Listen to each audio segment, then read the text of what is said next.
कृष्ण कृष्ण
हरे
कृष्ण कृष्ण हरे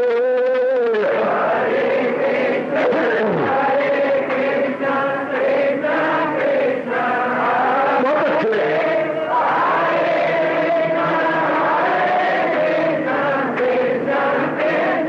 जाओ जाओ हरे कृष्ण कृष्ण कृष्ण कृष्ण हरे हरे कृष्ण कृष्ण कृष्ण हरे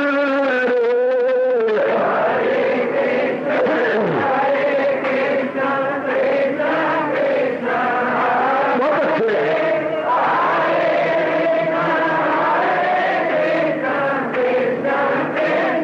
जाओ जाओ हरे कृष्ण कृष्ण कृष्ण कृष्ण हरे हरे कृष्ण कृष्ण कृष्ण हरे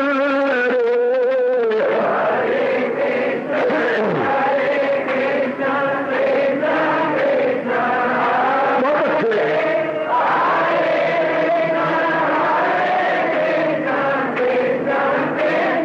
जाओ विष्णु हरे कृष्ण कृष्ण कृष्ण हरे हरे कृष्ण कृष्ण कृष्ण हरे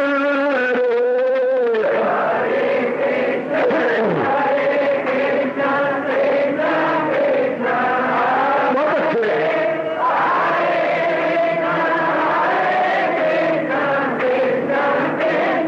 जाओ जाओ कृष्ण हरे कृष्ण कृष्ण कृष्ण हरे हरे कृष्ण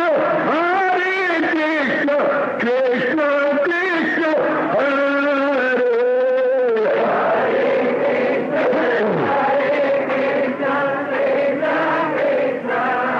बहुत अच्छे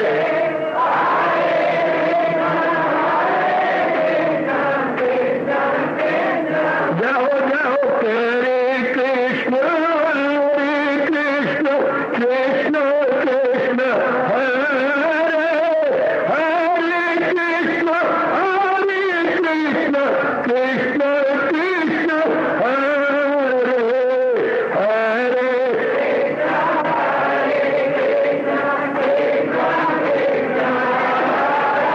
बहुत अच्छे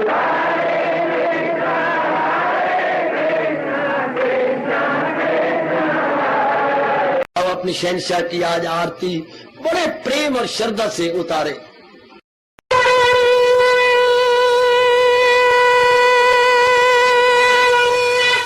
ओम जय जगदीश जय हरे स्वामी जय दीना लात हरे भगत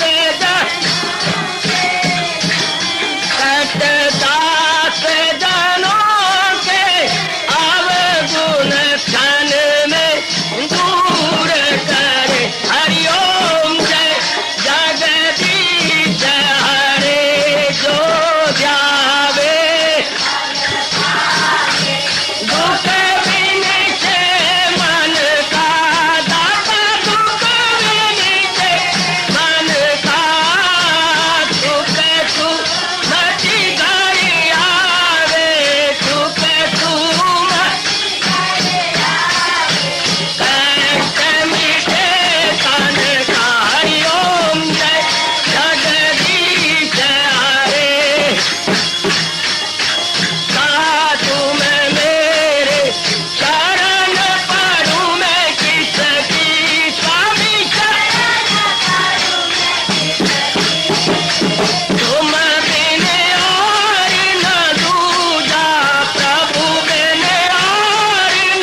भवन्तु सुखिनः सर्वे सन्तु निरामयाः सर्वे भद्राणि पश्यन्तु मा कश्चित् दुर्भाग्यं भवेत्। हरि ओम शांति शांति शांति। ओम प्रभु इसलिए भगवान कृष्ण की जगत गुरु भगवान कृष्ण महाराज की पूरे 5:30 कृष्णाय वासुदेवाय हरिये परमात्मने रे नाथ क्लेश नाशाय गोविंदाय नमो नमः गोविंदाय नमो नमः। वसुदेव सुतम देवम कंचानूरमर्दनम देवकी परमानंदम कृष्ण वंदे जगत गुरुम कृष्ण वंदे जगत। श्री कृष्णा शरणम मम श्री कृष्णा शरणम मम श्री कृष्णा शरणम।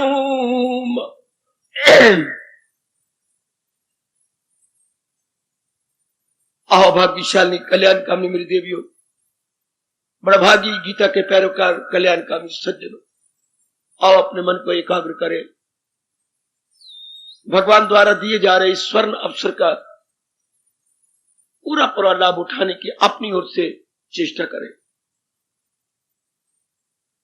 प्रसंग प्रभु ने मेरे सज्जनों और देवियों, जैसे आप जान रहे गए, चला रखा है साधना में विघ्न।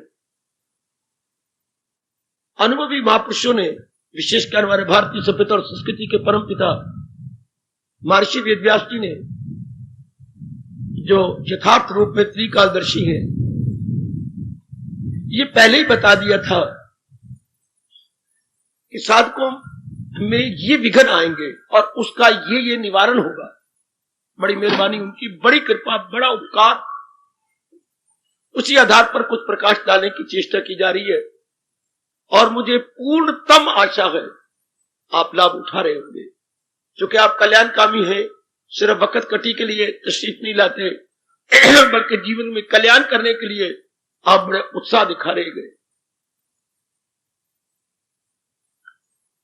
साधना में संशय, इस पर हमने विचार कर लिया। जितना बन पड़ा पिछले 2 व्याख्यानों में, काफी कुछ हमारा निवारण हुआ। आज मैं आगे बढ़ूंगा।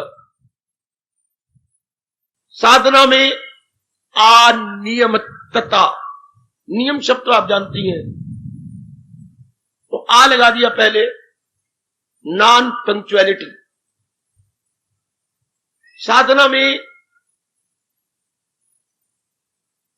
नियम जरूर होना चाहिए। नियम का उल्ट हो गया, आ लगा दो पहले, अनियमितता।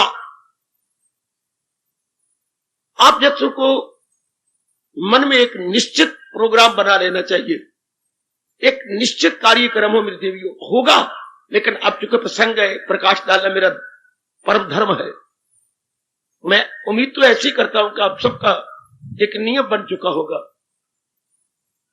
जैसे हमारे गुरुदेव ने हमारा नियम बना दिया था, जैसे सोना हमारे जीवन का एक जरूरी अंग, खाना जरूरी अंग, स्नान करना जरूरी अंग, कमाना जरूरी अंग, और भी कोई ऐसा काम होगा जिसे आप कमाती हैं, अनिवार्य है, यानी मोस्ट एसेंशियल है।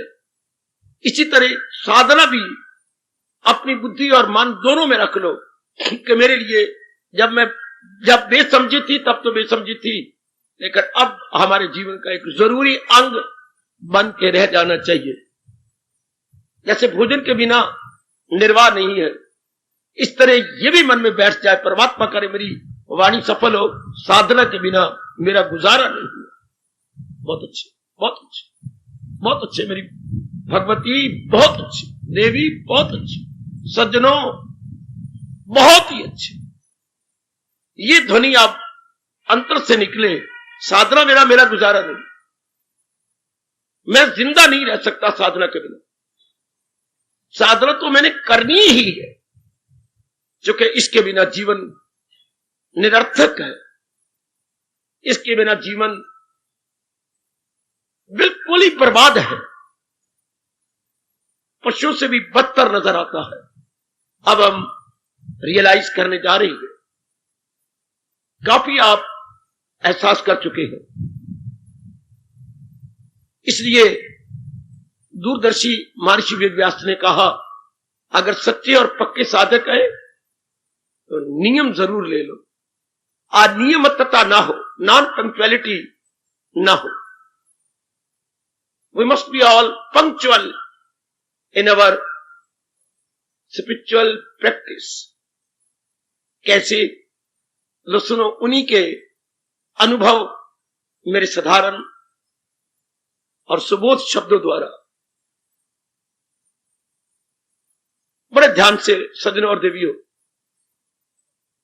एक ये नियम बन जाए, एकाग्र हो जाओ। मैं बार बार नहीं कहूंगा कि सोने से पहले मैंने दिन भर के कार्यों पर जरूर विचार करना। ये नहीं कि नींद आई, तान दुपट्टा सो गए, गलत। मुझे और आपको शोभा नहीं देता।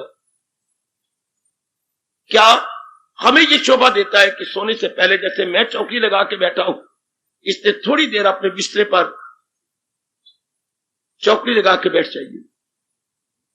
जब से मैंने बिस्तरा छोड़ा है, तब से अब जो बिस्तर में आया हूं, ये जो बीच वाला समय गुजर गया है, कुछ 6 घंटे, इसमें कुछ भूल तो नहीं हुई? मुझसे किसी प्रकार की गलती तो नहीं होगी कोई? बड़ी पैनी दृष्टि से काम दीजिए, गंभीरता पूर्वक इस विषय पर दौड़ जाइए। पीछे जो दिन गुजर गया है, किसी के साथ, परिवार में, अपने मन के विचारों में, जहां मैं कमाता हूं वहां, या कारोबार में, कोई मुझसे भूल तो नहीं हुई? मुझसे पूछा जाना चाहिए, भूल किसे कहती है? जो हमारी एकाग्रता में बाधा डाले, जो हमारे जाप में बाधा डाले है। तीसरा, जो हमारे मन के निर्मलता में बाधा डाले, उसे हमारे परम पिता व्यास जी क्या मानते हैं?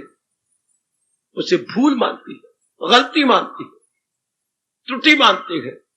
अंग्रेजी में ड्रॉबैक कहिए, फॉलिंग कहिए, और मेरे पास कोई उपयुक्त शब्द नहीं है। ड्रॉबैक या फॉलिंग, ऐसी कोई ड्रॉबैक दिन भर में तो नहीं हुई, ऐसी कोई फॉलिंग तो नहीं होगी। ये आपने देखिए, जो आपके मन की एकाग्रता में बिगड़ डालता है, उसे बोलते हैं बेटी भूल। ये अब हमारा एक जीवन का जरूरी अंग बन जाना चाहिए।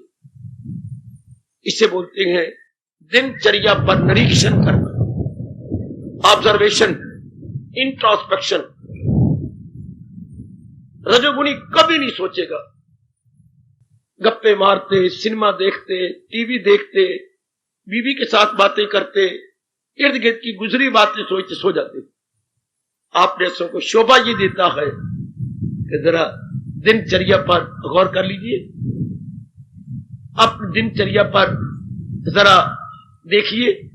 एक उनका प्यारा शब्द बोलूं, सिंह अवलोकन कीजिए।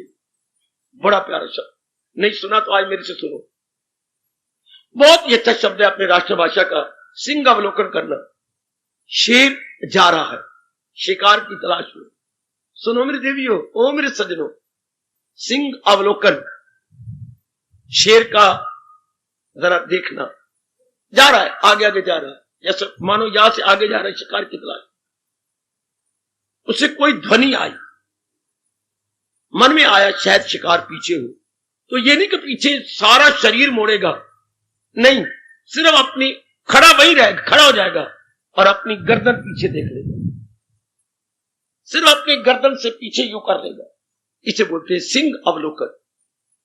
सिंह अवलोकन कितना प्यारा शब्द है। इसे अंग्रेज मर गए, अंग्रेजी क्या करें इसकी, पर उनको यही शब्द बना, ए बर्ड आई व्यू, ए बर्ड आई व्यू। बहुत प्यारा शब्द है। हमें भी व्यास पिताजी कहती हैं दिन भर का सिंह अवलोकन या बर्ड आई व्यू कीजिए। ए बर्ड आई व्यू जरूर हो जाना चाहिए आपके जीवन में, जरूर हो जाना चाहिए। सिंह अवलोकन, मुड़ के जरा अपने दिन को देख लो। दिन गुजर गया, मैं दोबारा अपने बिस्तरे पर आ गया हूं। कैसे गुजरा आज का दिन? जो कुछ किया है मेरी साधना में विघ्न तो नहीं? मेरी साधना में साधक होगा, साधक का विपरीत अर्थ बाधक। मेरी साधना में साधक होगा, बाधक तो नहीं होगा। हाय, दो शब्द मेरे से लेके अपने मन में रख लो। आज का दिन मेरी साधना में साधक होगा, बाधक तो नहीं। हाय हाय हाय। ओ कल्याण चाहने वाली मेरी देवी, पकड़ लें दो शब्दों को। आज तो दिन गुजर गया और मैं विश्राम करने जा रही हूं। मैं विश्राम किया चाहता हूं, और जो गुजरा हुआ दिन मेरी साधना में साधक है कि बाधक? बड़ा शानदार इनकलाब ले आता है ये प्रश्न, ये स्वभाव अगर हम अपने जीवन में उतार लें। आज का दिन मेरी साधना में साधक साबित हुआ या बाधक? आहा, इसको स्वामी जी मेरे कहा करते थे, साधक और बाधक के शब्द। साधक के लिए बोलते थे वो स्टेपिंग स्टोन, सीढ़ी का डंडा। स्टेपिंग, जैसे ये डंडे हैं तो स्टेपिंग स्टोन, ये ऊपर चढ़ने का डंडा। पत्थर रखे हुए गए, ये स्टेपिंग स्टोन। और बाधक के लिए बोलते थे स्टम्बलिंग ब्लॉक। बड़े प्यारे शब्द। आज के दिन स्टम्बलिंग ब्लॉक हुआ, ये स्टेपिंग स्टोन। ये अब आप निरीक्षण कीजिए, हम सबके जीवन में स्टेपिंग स्टोन हो, नॉट स्टम्बलिंग ब्लॉक। हमें शोभा नहीं देता, देख लिया करो। और अगर आप रोशन जमीर है, आप शुद्ध अंता करने वाली ये गुड कॉन्शियस है, कहीं आपकी कॉन्शियस आपको प्रिक करेगी नहीं, ये गलती की। गिड़गिड़ा के अपने अंतर्यामी से प्रार्थना करो, प्रभु गलती तो हो गई, मैं स्वीकार करता हूं, मैं अहंकार नहीं करूंगा, नहीं हुई। और ये भी नहीं कहूंगा कि क्या करूं, समाज में तो ऐसा हो गई। ये रजोगुनी कहा करता है, आप जैसे नहीं कहेंगे। क्या करे फिर, जिंदगी कैसे काटेगी? तो फिर झूठ तो होगा ही, ये फरेब तो चले गए, ये छल कुछ करूंगा तो कमाई हो सकती है। गलत। आप जैसे चार आंसू बहा देंगे, नहीं, गलत। छल तो छल ही है। छल को हम व्यवहार का मखमल का कपड़ा लेके लपेटने की चेष्टा न करें। कबीर जी के कहते हैं, अंगारा तो अंगारा ही है, भले आप उसे सुंदर रुई में लपेट दें, पर भड़के बिना रहेगा नहीं। भूल तो भूल ही है, भले आप उसे सुंदर शब्दों में लपेट लें। और विवेकानंद, फोड़ा तो फोड़ा ही है, चाहे आप मखमल की बैंडेज कर ले। हाय हाय हाय, जोर की पट्टी चला दो, जोर की ताड़ी, जोर की ताड़ी।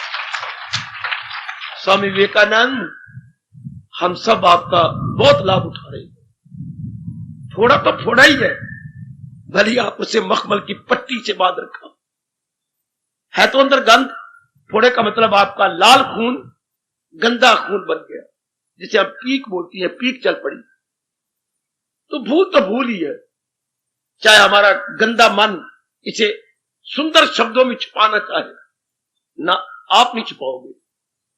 क्या होगा फिर? अगर आपने रियलाइज किया, अगर आपने आज एहसास हुआ, कल वो गलती नहीं हो सकती। वरना स्वामी जी कहती हैं, व्यास पिता कहते हैं, ये गलती रिपीट होगी। और आपकी साधना, डर के नहीं कह रहा, जरा घबरा के कह रहा हूं, साधना तीव्र नहीं होगी, मंद गति से चलेगी। साधना बच्ची तेजी से नहीं चलेगी, मंद गति से, धीरे धीरे चलेगी, जो आपको शोभा नहीं देता। आप कहेंगे क्यों मंद गति से चलती रहे, पर आयु तो तेज गति से जा रही है। हाय, व्यास जी की युक्ति, व्यास जी की दलील, व्यास जी की लॉजिक। जब आयु में ही सब कुछ करना है, तो आयु तो तेज गति से जा रही है। हाँ, और आप मंद गति से साधना करना चाहती हैं, क्या ये आपकी ब्लंडर नहीं? क्या ये भयानक भूल नहीं? जी, आगे चलो। आप सियाने गए, मैंने आपको संकेत दे दिया, इशारा कर दिया। इस रात्रि को सोने से पहले अपने गुजरे हुए दिन पर सिंह अवलोकन कर लेना चाहिए।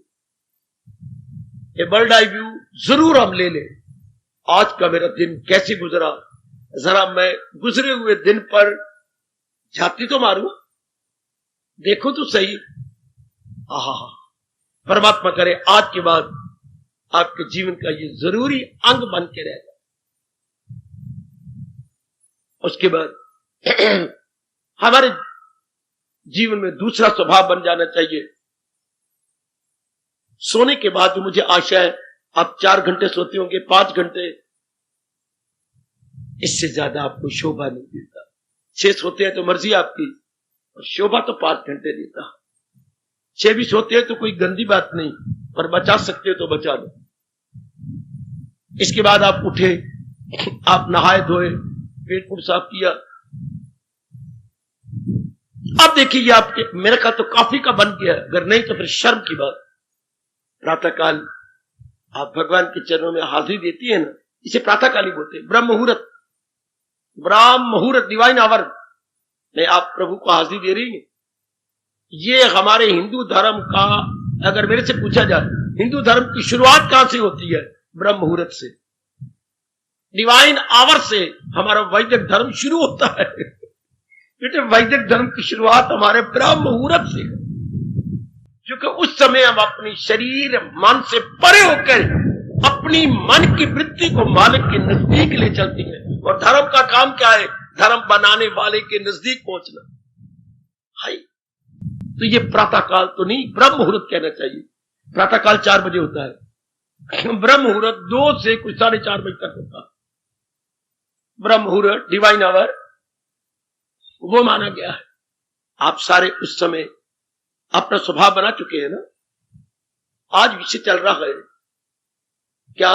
साधना में अनियमितता तो नहीं, अर्थात आज तो आपने अपना निरीक्षण किया, दिन भर गुजरा, लेकिन 2 दिन के बाद नहीं किया, इससे काम नहीं चलेगा। ये होगी नॉन पंक्चुअलिटी, ये होगी अनियमितता। नियम आ लगा दो पहले, अनियमितता, अर्थात आप नियम से नहीं कर रहे। ये बात अच्छी है। इससे आपकी, मैं फिर उनके शब्द कहूंगा, इससे आपकी तीव्र गति नहीं रहेगी, मंद गति हो जाएगी, जो हमें शोभा नहीं देती, जो हम कल्याण कामियों के लिए हमारी डिग्निटी के बिलो है, हमारी शान की छाया नहीं है। आगे मैंने कहा उनका उपदेश समझा रहा हूं। विश्राम कर लेने के पश्चात ब्रह्म मुहूर्त पे आप रोज उठ रही है, नियम है ना आपका, अनियम तो नहीं, अनियमितता तो नहीं, आप रोज उठती है ना, आप अपना नहा धो करके प्रभु के चरणों में हाजिरी देती है ना। Very very very very. Swami ji की ओर से मैं कहूंगा, वो व्यास जी ने कहा, पर गुरुदेव ने कहा, इसलिए मैं भगवान के शब्द मानता हूं। अगर नहा धो करके भी आप जब बैठती हैं तो फिर देखते हैं कि नींद आ जाती है, सुस्ती आ जाती है, मैं ऊँघने लग जाता हूं या नीचे डोजिंग हो जाती है।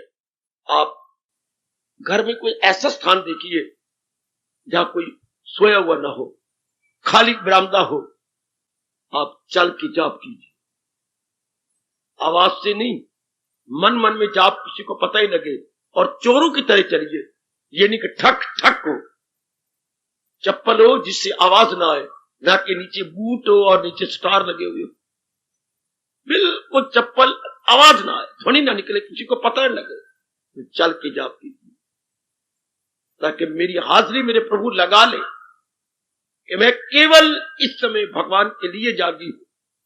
केवल अगर इस वक्त जागा हूं, स्नान किया या चुस्त हुआ या मेरे में स्फूर्ति आई है, भगवान के लिए। ये नियम ले लो और यथासंभव ना चूको। अगर कहीं अतिथि भी बनना पड़े, आपको आउट ऑफ स्टेशन भी जाना पड़ता है, तो वहां भी कोशिश कीजिए कि इनको तो पता ना लगे जिनके यहां मैं आया हूं, और अपना नियम पूरा कर लो। अब तो आपको यथासंभव 99% पुरुषार्थ करना चाहिए कि मैं किसी का मेहमान न बनूं, यथासंभव मैं कहीं ना जाऊं। मैं यथासंभव कह रहा हूं, जितना आपसे बढ़ पड़ता है, अब आना जाना छोड़ दीजिए, इफ इट इज पॉसिबल। ज्यादा समय ताकि आपके नियम में हो जाए। तो दूसरा नियम, प्रातःकाल ब्रह्म मुहूर्त में आप उठती है ना, ये अब आपका प्रश्न है, मेरा मेरे लिए है, मेरा तो जीवन का पूरा अंग बन चुका है। मैं बड़े मान और बड़े प्रेम पूर्वक कह रहा हूं, आपका भी क्या बन गया ब्रह्म मुहूर्त में उठना और महाराज जी के चरणों में हाजिरी देना। आज चलो, हमारा नियम कान खड़े करके सुनना खरगोश की तरह। एक ये जरूरी नियम कि मैंने महाराज जी का लगातार, माना दूसरा अध्याय आपने शुरू किया, आज पहला श्लोक आपने पढ़ा, किसी पहुंचे हुए महापुरुष की व्याख्या भी साथ पढ़ो और कम से कम एक श्लोक रोज व्याख्या के साथ पढ़े, पूरी व्याख्या लेकर के। ये बुद्धि में समझ ले कि भगवान के इसके अंदर भाव क्या है। आपने बिल्कुल ऐतिहासिक रूप में श्लोक नहीं पढ़ना, हिस्टोरिकली नहीं पढ़ना, आप उसके लाक्षणिक अर्थ लेने, धार्मिक अर्थ लेने हैं, उसमें नैतिकता ढूंढनी है, उसमें एथिकल टीचिंग ढूंढनी है। हाय हाय, सरा पर भी 1% भी उसमें आपने ऐतिहासिकता नहीं लेनी। इसमें भाव क्या है भगवान जी के कहने का, इसमें अंडरलाइनिंग आइडिया क्या है। बस एक श्लोक का नियम ले लो, कोई भी समय जो आपको सूट करे। इसके लिए महाराज जी ने बड़ी छूट दी आपको, कोई ऐसा समय ले लो कि एक श्लोक मैंने रोज पढ़ना व्याख्या के साथ। ऐसे नहीं मूल संस्कृत पढ़ लिया, पूरी समझ नहीं आएगी, या जिसका अनुवाद हम उर्दू में पढ़ती हैं वो भी नहीं। किसी अनुभवी कर, जैसे आजकल ने कमाल किया स्वामी राम सुखदास जी की गीता, जो गीता प्रेस छाप रही है लाखों की तादाद में, उसकी एक बड़ी अच्छी व्याख्या है। मैंने संपूर्ण की है सारी व्याख्या, बहुत ही प्यारी लगी। ऐसा मालूम होता है जैसे मैं खुद अपनी कलम से लिख रहा हूं, इतनी समानता है मेरे विचारों की उनके साथ। तो एक व्याख्या का, एक श्लोक की व्याख्या, और व्याख्या पढ़ते हुए भी जो जैसे व्यास जी ने कहा, क्या उसमें भाव देखिए कि भगवान का भाव क्या, महाराज जी का भाव क्या है। भाव का भी अर्थ मेरी माताओं को नहीं आएगा, कई बुजुर्गों को नहीं आएगा। अगर मैं कहूं what is the feeling behind, शायद नहीं समझ आएगा कईयों को नहीं, इसलिए मेरा धर्म है मैं क्लियर करूं भाव का अर्थ क्या है। जैसे आपने बच्चे से कहा काका स्कूल गया था, आप रोज को पूछते हैं, एक दिन पूछ लिया करो ना। मैं कहता हूं आज स्कूल गया था, पहले ये जवाब दे, बोलना नहीं गया। क्यों नहीं गया? काका इसमें तेरा लाभ है, तेरा भविष्य बनेगा। मैं क्यों कहता स्कूल गया था? तेरा स्वभाव बन जाएगा, तेरी बुद्धि खुलेगी और तू आगे भविष्य सुंदर बनाएगा। मेरा मतलब ये पूछने का, ये थोड़ा मैं तो तंग करता हूं, तेरे भविष्य को उज्जवल देखने के लिए मैं पूछता हूं तो स्कूल गया था, क्योंकि स्कूल एक साधन है भविष्य को उज्जवल करने के। ये भाव हो गया। पिता कहते हैं मेरा भाव ये है कि तेरा भविष्य ब्राइट हो जाए, और बच्चा इसके लिटिल मीनिंग लेता है, शाब्दिक अर्थ ले लेता है। हमने लेने लाक्षणिक अर्थ। इसको बाप, पिता का भाव क्या है? पुत्र का जीवन अच्छा बन जाए, ये निरक्षर न रह जाए, अनपढ़ा न रह जाए, पढ़ के कुछ अपना बाहरी रूप में जीवन ऊंचा बनाए, अच्छी पदवी पाए। भाव ये हो गया। तो भगवान ने जो श्लोक कहा है उसका भाव क्या है? ये नहीं कि अर्जुन को ये कह रहे गलत। अर्जुन को ऐसा कहने का, जो आगे धार्मिक जनता आएगी उसको समझाने में भाव क्या है भगवान का। Very good. ये व्यास जी कहते तब आपको श्लोक पढ़ा आपके लिए कल्याणकारी हो जाएगा। ये एक नियम बना लो। और भी बोलू, यहां तक फरमाती है श्लोक अर्धेन, अगर पूरा नहीं पढ़ सकता महादेव पुत्र तो आधे श्लोक का भाव समझ ले। ये तो मैंने पहला शास्त्र देखा है जहां इतनी छूट देते हैं। श्लोक अर्धेन, इवन हाफ स्टंजा, उसकी फीलिंग आपने पकड़ ली है, दैट्स ऑल। पर ये जीवन का अंग बन जाए कि ये मैंने रोज करना है। सुनो नेक जीवो, किस तरह हम अपना कल्याण कर सकते हैं। कितना अच्छा प्रसंग भगवान ने चला रखा है। प्रैक्टिकल रूप में हम अपना कल्याण कैसे करें। आम सत्संगों में ऐसा नहीं लिया जाता, वैसी प्रेरणा यहां भगवान जी हमें हमारे कल्याण के लिए हमें दे रही है। क्या आपका ये नियम बना है? नहीं बना, आज से बना लो कि आधा श्लोक या श्लोक के भाव में मन में रख लो। इससे क्या होगा, आपकी बुद्धि और मन दिन प्रतिदिन निर्मल एवं सूक्ष्म होते जाएगा। क्योंकि गीता के भाव समझने से हमारी बुद्धि का विकास होता है, हमारा मन निर्मल होता है। अगर सिर्फ सीधा पढ़ा जाए तो कोई इतना नहीं, उसका मैं फिर बार बार कहूंगा, उसके भाव समझिए। What is the feeling behind. भगवान ने जो ये कहा है, इसके पीछे कौन सा भाव छिपा हुआ। बहुत अच्छा, भगवान ने इसके पीछे क्या भावना छिपा रखी है, मैं वो पकड़ लूं ताकि मेरी बुद्धि उसे ग्रहण करे। ये बहुत कम हिंदुस्तान में अब नर नारियां रह गई होंगी जो श्लोक पढ़कर उसकी भावना समझे, वरना अंधाधुंध पढ़ा चल, इसे कोई ठोस लाभ। जब तक कि हम उसकी छिपे हुए भावना को प्रकट नहीं कर लेते या अपने मन को बता नहीं देते। ये रोज कीजिए, कितनी छूट दी है, एक श्लोक ही ले लो ताकि अंदर बैठ जाए, अंदर मेरे विचारों में पवित्रता आने लग जाए, सूक्ष्मता आ जाए। सुंदर, आपने इस तरह अपने जीवन में ये बना लेना है। जैसे बाकी हमारे काम है, हमारे ये पंक्चुअल हो जाए, इसके अंदर हमारा ये नियम बन जाए। अति सुंदर। आखिर में एक बात और कहती है, समय गुजरता है दिन का, इसके लिए बहुत पुरुषार्थ करना पड़ेगा। कई बार मैं हारा, कई बार मैं उकताया, कई बार मैं रोया, पर मेरे प्रभु ने फिर कामयाब कर दिया। क्या ये नियम बनाना आपके लिए आसान तो नहीं, पर असंभव भी नहीं है। आसान भी नहीं, असंभव भी नहीं, पुरुषार्थ करना पड़ेगा। हर समय मेरी वृत्ति इष्टदेव में लगी है, ये बड़ा चोटी का नियम। ओ मैया, ओ बेटी, ये बड़ा बहुत कल्याणकारी नियम। मेरी वृत्ति और कहीं ना लगे, मेरी वृत्ति मेरे इष्टदेव में लगे। इसी को शुद्ध एवं पवित्र प्रेम कहती है। अगर किसी के साथ प्रेम हो जाता है तो पुरुषार्थ नहीं करना पड़ता, अपने आप उसकी मीठी याद अंदर ही अंदर आती रहती है। अब हम अपने प्रभु से अपना कल्याण करवाना चाहती हैं तो प्रभु की मधुर स्मृति, भगवान जी का शब्द, व्यास जी का शब्द, मधुर स्मृति बनी रहे, ये हमारा नियम बन जाए। मेरी वृत्ति मालिक में लगी है, कारोबार में कर रहा हूं, जो मेरे मुकद्दर में मुझे मिल जाएगा, उसके बारे में सोचने की जरूरत ही कोई नहीं। मेरी पत्नी बीमार है, एक बड़े अच्छे डॉक्टर का मैं इलाज कर रहा हूं और बड़ा खर्चा कर रहा हूं, जो मेरे वश की बात है, लेकिन मैं उसके बारे में चिंता नहीं कर सकता। क्या बनेगा, क्या बनेगा, ये नहीं मैं बेवकूफ बन सकता।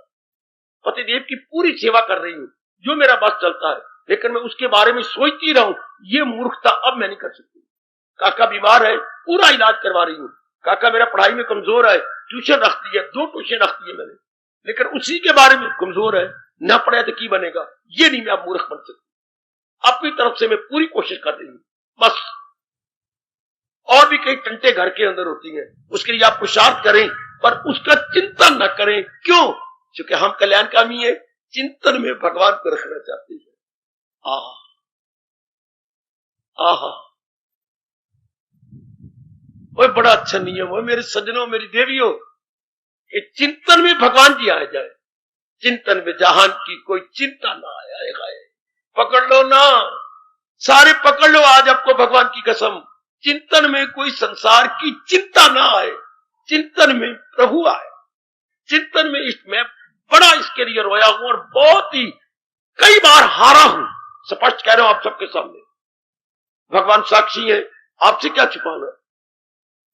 पर अगर हाथ धो के लगे रहे तो भगवान को दया आ जाती है। कि चिंतन में मैं संसार का कोई चिंतन न करूं। संसार का, मां का, बाप का, बहन का, भाई का, पुत्र का, कारोबार का, अपने शरीर का। डॉक्टर ने कह दिया है मेरे पेट के अंदर रसोली है, तो अब इसी के बारे में मेरी बेटियां सोचती, लेकिन उसका चिंतन नहीं, चिंतन तो भगवान का। देखिए दी, बड़ी हिम्मत मारनी पड़ेगी, बड़ी पुरुषार्थ करना पड़ेगा। अपनी नियम में हर समय प्रभु का चिंतन। भगवान ने पता नहीं एक नहीं कितनी बार गीता जी में हमें आज्ञा दी है, सदा मेरा पैगाम जिसे ध्यान करे तो मिलना मेरा उसको आसान। मुझे याद है अर्जुन, आज्ञा बोलो। बाहर रंग 8वां अध्याय। हाँ, माम अनुस्मर, माम अनुस्मर, बार बार मेरे प्रभु ने कहा है माम अनुस्मर, कि मुझे चिंतन कर, मेरा भजन कर। बार बार प्रभु ने आज्ञा दी है, माम अनुस्मर। क्या आप इसको अपना चुके हैं? क्या मैं गीता जी को छाती पे रख के कह सकता हूं? हाँ, मैं कह सकता हूं। आप भी कह सकते हैं कि भगवान के इन शब्दों की आप कदर कर रही है। प्रभु, केवल प्रभु का चिंतन। मैं शब्द लगा रहा हूं, केवल, एक्सक्लूसिवली। बेटे, केवल प्रभु का चिंतन। बाकी कार्य मैं भी आपकी सेवा कर रहा हूं, आप भी अपने परिवार की सेवा कीजिए, लेकिन मैं बड़ा क्लियर करने की कोशिश कर रहा हूं, चिंतन नहीं करना। उसके लिए पुरुषार्थ करना जरूर, लेकिन अगर चिंतन करोगे तो भक्ति खत्म। क्या बनेगा इसका? बस चिंतन गया। अगर आप यूं कह फिर गया, फिर भगवान की नजरों में आप गिर जाएंगे। पुरुषार्थ करना मेरे धर्म में, पुरुषार्थ में कर रही हूं जो मेरे से बन सकता है। पत्नी का धर्म मैं पूरा कर रही हूं, मां बन गई हूं, मां का धर्म पूरा कर रही हूं। उसके बारे में मैं सोचूं क्यों? बड़ी हिम्मत मारनी पड़ेगी अपने नियम में इसको लाने के लिए। ये बड़ा करड़ा, बहुत ही श्रम साध्य नियम है, बड़ा श्रम करना पड़ेगा, तब आप ले लेंगे। हर समय चिंतन तो अपने मालिक का करना है, बाकी चिंतन करने योग्य है ही कुछ नहीं। मरने वाली चीजें हैं, जाने वाली चीजें हैं, और जब तक जिंदा इनमें परिवर्तन होता रहेगा, फिर मेरी तृप्ति इनसे हो नहीं सकती। मैं इनका चिंतन क्यों करूं? भगवान के शब्दों को क्यों झूठा बनाऊं कि जो मेरे भगत होती हैं आपस में करते हैं पुर नूर दिल मेरे जिक्र से साधु। मैं तो भगवान का जिक्र नहीं कर रहा, मैं तो फिर संसार का जिक्र कर रहा हूं। प्रभु मुझे कहती है सदा मेरा पैगाम, क्योंकि सच्चाई का चिंतन करना, चुका मैं तो कल्याण करना चाहता हूं अपना, तो मैं तो झूठे संसार का चिंतन कर रहा हूं। तो भगवान के शब्दों का तो अनादर हो गया, भगवान की आज्ञा का तो अनादर हो गया। तो ये तो फिर अच्छी बात नहीं। फिर तो भगवान कहेंगे बड़ा गंदा दिल है, ये मक्कार है, फिर तो मैं मक्कारों के जुमरे में आ जाऊंगा। इस तरह अपने आप को टीच कीजिए, इस तरह अपने आप को समझाइए कि नहीं, केवल चिंतन में भगवान याद करने योग्य है। बस ये चाहती है व्यास जी कि आपका नियम इस तरह बन जाए, इसमें अनियमितता ना हो, इसमें नॉन पंक्चुअलिटी ना हो। आज तो मैं सोने से पहले याद किया, सारे दिन भर को देख लिया कल भी, लेकिन 2 दिन फिर नहीं देखा। ये हो गई आनी नॉन पंक्चुअलिटी, ना मेरा स्वभाव बन जाए। मैं 10 दिन लगातार ब्रह्म मुहूर्त में भगवान जी को हाजिर देता रहा हूं, लेकिन 4 दिन मैंने नहीं दी। Shem to me. मैं कौन हूं? भगवान का प्यारा, क्या चाहता हूं? कल्याण। तो फिर मैं ब्रह्म मुहूर्त में नहीं उठ रहा। रपर जैसे कोई पति आपके पीहर में जाए या आपके मायके में जाए, मैं सिर्फ तेरे से मनोरमा ये बात पूछने आया हूं, तेरी शादी मेरे साथ हुई है कि नहीं? मैं कब इनकार करती हूं? कम से रह रही है अपने मायके 3 महीने से। ये उचित है किसी ब्याही हुई लड़की को 3 महीने लगातार मैं तुझे पत्र लिखता रहा हूं, 6 पत्र लिखे, तो आती क्यों नहीं? ये तो कहो मैंने शादी नहीं की। जैसे शादी की हुई विवाहिता लड़की को वाजिब नहीं है कि ज्यादा समय आप पीहर में काटना। हाँ, इसी तरह आपके परम पिता व्यास कहती है, जो कल्याणकामी जीव को वाजिब नहीं है कि ब्रह्म मुहूर्त में गैरहाजिर रहना। मैं कैसे समझाऊं? जिस लड़की की शादी होगी उससे ज्यादा समय अपने मायके नहीं अपने ससुराल में रहना चाहिए। इसलिए जो कल्याणकामी जीव है वो ज्यादा समय अपने परम पिता के साथ ब्रह्म मुहूर्त में रहे। अगर आप नहीं रह रहे थे बिलो योर डिग्निटी, ये आपको शोभा नहीं देता, जैसे ब्याही लड़की को शोभा नहीं देता कि काफी समय आप पति के साथ न रहे। जरूर रहना चाहिए, वरना शादी न करवाइए तो इकट्ठे रहो। अच्छा, अगर कल्याण चाहती हो तो ब्रह्म मुहूर्त में जरूर उठो। यह आपको अच्छा नहीं लगेगा। क्या होगा? ब्रह्म मुहूर्त में ना उठने से दिव्य प्रेम नहीं आएगा। ब्रह्म मुहूर्त में ना उठने से, मैं 3 बातें बता रहा हूं व्यास जी की, दिव्य प्रेम नहीं आएगा, दिव्य शक्ति नहीं आएगी, एकाग्रता नहीं बनेगी। बाबा, दिव्य प्रेम नहीं आएगा, दिव्य शक्ति नहीं आएगी, एकाग्रता नहीं आएगी। ये 3 गुण उसको मेरे प्रभु इनाम के तौर पर देती हैं जो ब्रह्म मुहूर्त में प्रभु के चरणों में हाजिरी दे रहा है। और हम कल्याणकामी हैं, हम सब कल्याण चाहते हैं, सब कल्याण चाहते हैं।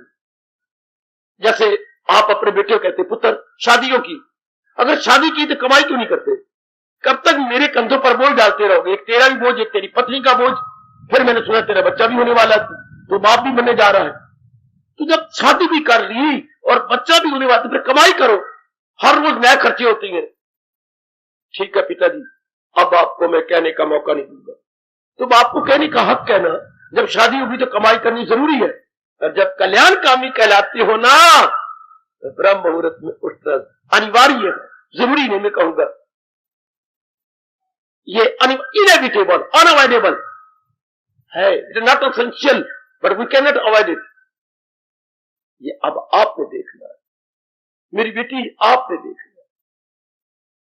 साधना में विघ्न क्या है? अनियमितता, नॉन पंक्चुअलिटी। आप पंक्चुअल न रहे। देखो मैं तो थोड़े दिन और हूं आपके पास, सच्चाई की बात कह रहा हूं, फिर मैं मियां मिट्ठू जरूर बन रहा हूं। इतने विस्तार से बताएगा कौन? इतने विस्तार से आपको झक छोड़ेगा कौन? इसलिए जब तक मेरा शरीर है, पूरा पूरा मेरा लाभ उठा लो, और ये आपके जीवन में एक जरूरी अंग बन जाए। मैंने सोने से पहले अपना निरीक्षण, अपने दिन भर का निरीक्षण कर लेना, अर्थात सिंह अवलोकन करना है। दिन का सिंह अवलोकन, गुजरे हुए दिन का सिंह अवलोकन या वर्ल्ड आई व्यू मुझे जरूर लेनी है। कैसे गुजरा, कहां भूल हुई, मैं पश्चाताप करूं, मैं उसके लिए प्रायश्चित करूं। फिर विश्राम करने के पश्चात मैं अपने इष्टदेव की श्री चरणों में हाजिरी दूं। अच्छा, तीसरा, मैं गीता जी का चाहे आधा श्लोक पढ़ूं, लेकिन भगवान की भावना समझूं। इसकी भावना क्या थी, इसके अंदर फीलिंग क्या थी, अंडरलाइंग आइडिया इसमें क्या था। उस तब परमात्मा की कसम आपको बड़ा, जैसे मैं आपको व्याख्यान देता हूं, भगवान के एक एक शब्द का अपनी ओर से कोशिश करता हूं भावना समझाने, एक एक शब्द की। तभी तो हमें बरसों लग जाती है 18 अध्याय पूरा करने में। मतलब कई बड़े हैरान है, आप इतने समय लग जाती है 18 अध्याय, कैसे, मैं कैसे बताऊं? इतने वर्ष लगते हैं आपको 18 अध्याय पूरा कराने में। जी, हम तो भावना को ले रही कि भगवान जी ने ये कहा, तो उनकी भावना क्या थी ये क्या है, ताकि हमारे मन में सदा के लिए बात बैठ जाए, उनके उपदेश को हम समझ लें और अपनी बिगड़ी बनाने में कसर न छोड़े। तो आपने देख रहे हैं कि एक श्लोक मैंने पढ़ा, उनकी भावना को मैंने पकड़ लिया। ये अपना तकिया कलाम बना लो, ये आपके चर्चित सब श्लोक तो मैंने पढ़ लिया, पाठ भी कर लिया, लेकिन ओ मेरे मनुआ, भगवान का भाव भी समझ लिया। ओ मेरे कल्याणकामी मन, इन्हें भगवान की भावना समझ ली है, क्या कहना चाहती है। ये एक नियम बन जाए। उसके बाद जो कड़ा नियम बता रहे गए, समय गुजर रहा है, मैं स्कूल में पढ़ाती हूं, या मैं किसी काम में लगी हूं, या परिवार में हूं, या कोई भी बिजनेस मुझसे भगवान जी ले रही है, हाँ, लेकिन मेरी मन की वृत्ति कहां है भगवान के संग?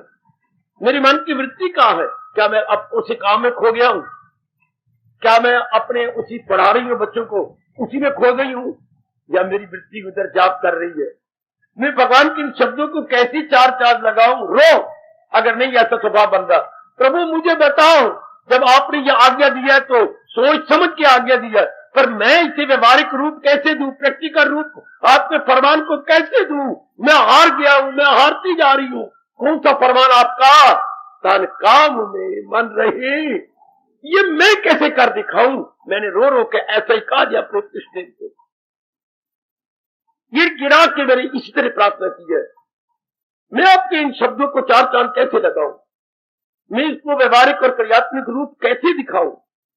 जो आपने कहा तन काम में मन रहे, ध्यान। तो फिजिकली तो मैं एक्टिविटीज में नजर आऊं, लेकिन मेंटली में आपके साथ बैठा हुआ दिखाई दे। हाय हाय हाय हाय। Physically with worldly affair and mentally with इष्टदेव।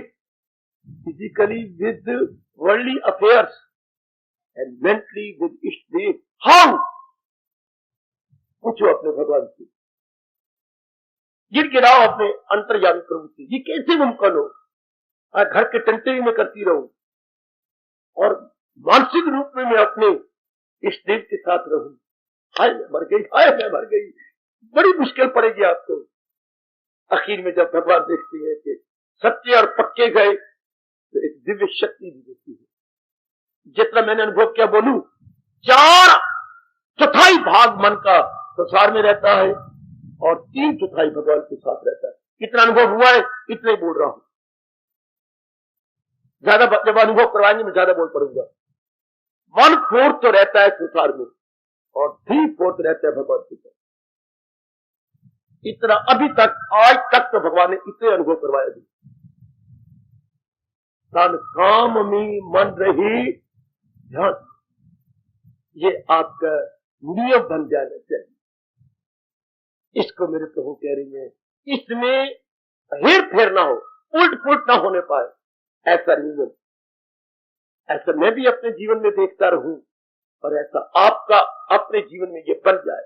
जैसे खाना हमारे जीवन का अंग, नहाना हमारे जीवन का अंग, विश्राम करना रात्रि को हमारे जीवन का अंग, हाँ कमाई करना आपके जीवन का अंग, बाल बच्चों को नहलाती है, धुलाती है, उनके रिबन बांधते, उनका ये काज आपके जीवन का अंग, ये सारे अंग, उसमें ये भी अंग जो मैंने 3-4 आपको अपने हिंदू धर्म की कल्याण की बातें बतलाई।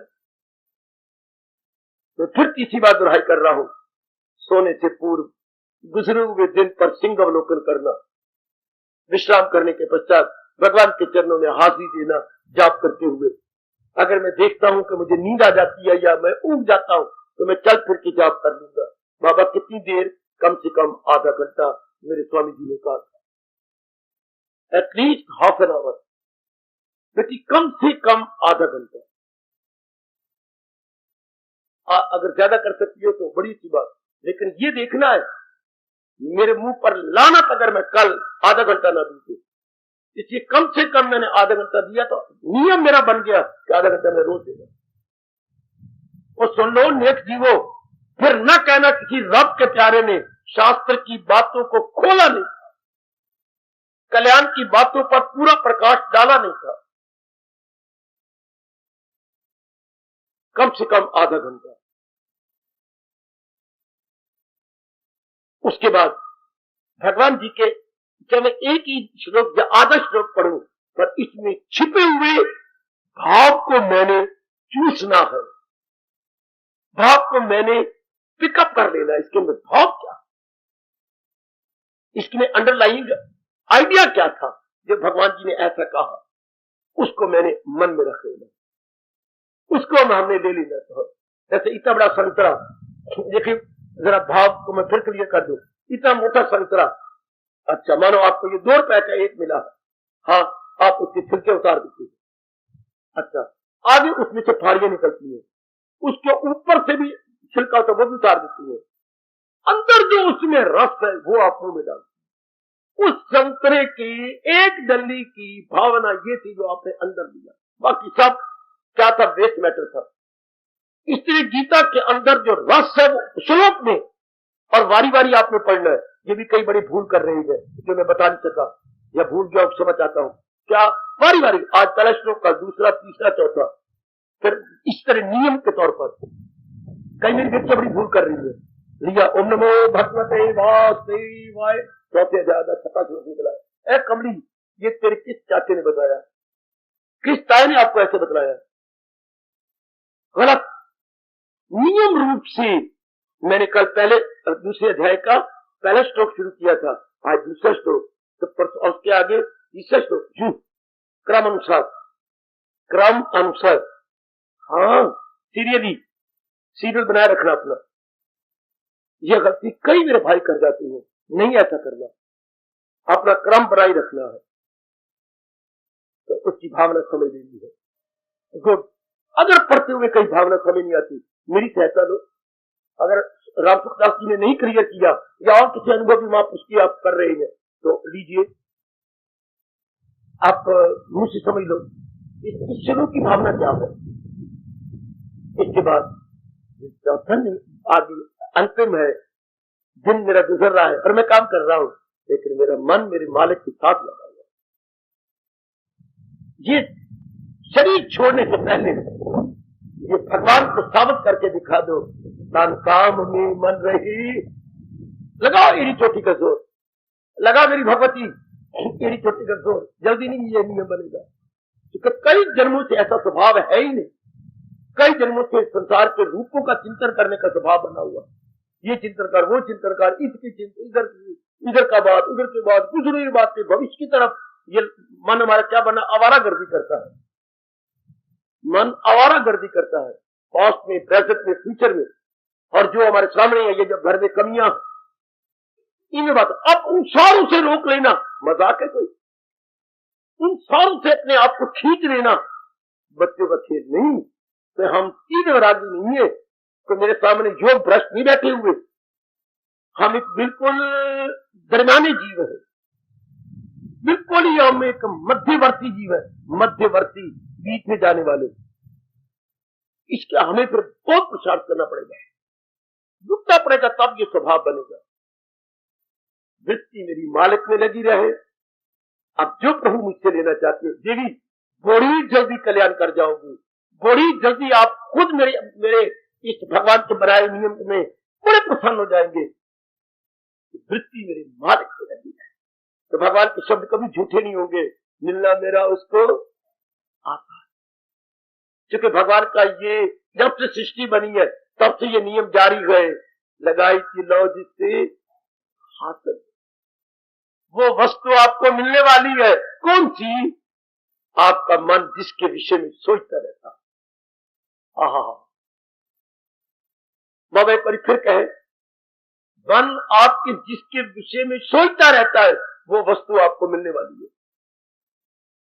ज्योतिषी के पास जाने की जरूरत नहीं, नजूमी के पास अपना हाथ दिखाने की जरूरत नहीं। और मान भोली मां दी सियानी दी, भोली मां दी सियानी दी, तेरा हाथ तो देख, कोई जरूरत नहीं। आपको वो वस्तु मिलने वाली है जिसका चिंतन आप बार बार कर रही है। ये प्रभु का अटल नियम है, अटल जो टाले नहीं टलेगा। तो हम अपने आप को देख रहे, तो मेरे मन का चिंतन कहां है? ये किसी राज की बात किसने नहीं बतलाई।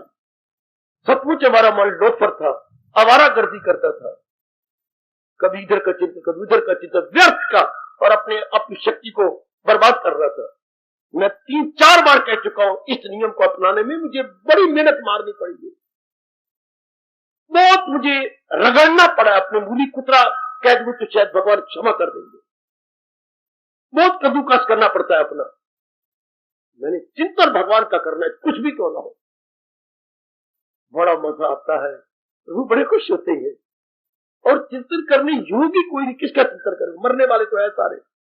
खुद दुनिया बना के अगर रब कह रहा है, मन को मैंने यूं समझाया था इसको पक्का करने के लिए कि देख तेरा रब, तेरा इष्टदेव खुद कह रहा है किसी की न कुछ बात, फिर उसके चिंतन करेगा जिसमें रहना ही नहीं। लख लानत मान तुझे, नहीं मानता, शेम, पता नहीं कितनी लानते दिया है, कितना इसको शेम कहा, फिर कहीं जाकर मुड़ा है।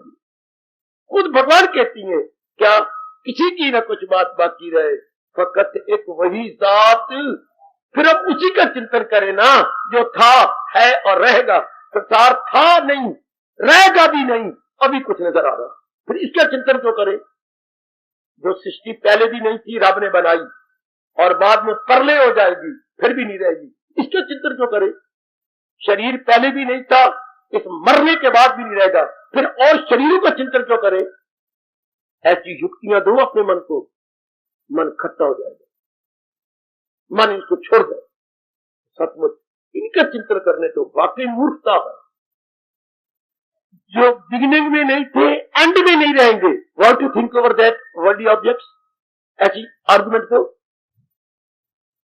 जो शुरू में भी नहीं थे अंत में नहीं रहेंगे, उसके बारे में चिंतन क्यों करता है मन? क्यों मूर्ख बनता है?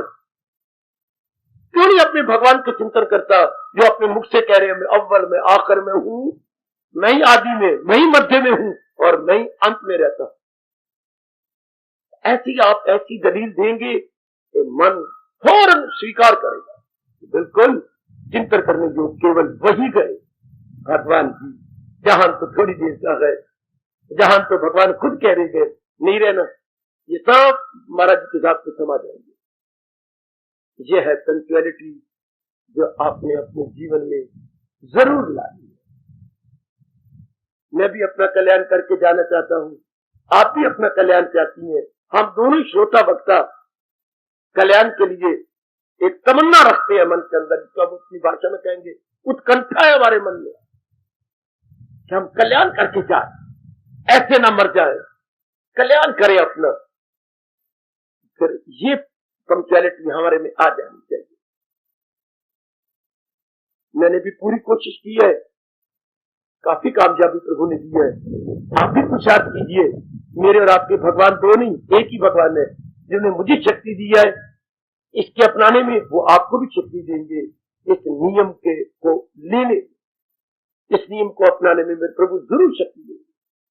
बल्कि प्रभु बड़े खुश होते हैं जब हम महर्षि वेदव्यास जी के अनुसार ऐसे अपने जीवन में नियम बना ले। इसको साधना कहते हैं। तो फिर साधना में विघ्न क्या हुआ? ऐसा नियम बनाना, फिर चंद दिनों के बाद तोड़ देना, फिर चंद दिनों बाद फिर करने लग जाना। फिर इसे बोलती है अनियमितता, non punctuality in our daily spiritual practice. We must be very very punctual. जो कुछ प्रकाश डाला गया अपने आप को देख लेना। आप सच्चाई की देवियां हैं, आप देखना कि मैंने कल्याण करना है। मुझे किसी ने मजबूर नहीं किया, मेरे सिर पे तलवार नहीं रखी कि मैंने जरूर भगवान की वाणी सुननी है। मैं अपनी खुशी से या वॉलंटियरली आती हूँ। तो फिर ये नियम ले लूं अपने जीवन में, अपने 24 घंटे में इन नियमों को उतार लूं। जैसे बाकी काम जरूरी है, ये भी मेरे नियम आप बन जाना चाहिए। सोने से पहले मैं निरीक्षण कर लूं जी, सोने के बाद भगवान को हाजिर दे दो जी, गीता जी के एक श्लोक का भाव ले लूं रोज जी, और दिन भर मेरी मन की वृत्ति मालिक के संग लगी है। परमात्मा मेरे दयालु कृपालु इष्ट आपको शक्ति दे, आप अपने जीवन में ये नियम ले ले, ये नियम ले ले। आखिर में फरमाते क्या है? ये साधकों का जीवन पर्यंत व्रत है। जीवन पर्यंत व्रत। वो जो व्रत लेती हो ना, वो सूर्य अस्त तक व्रत होता है। या श्रीमान जी का जो आप रखती हैं, वो चंद्रमा के निकलने तक व्रत है।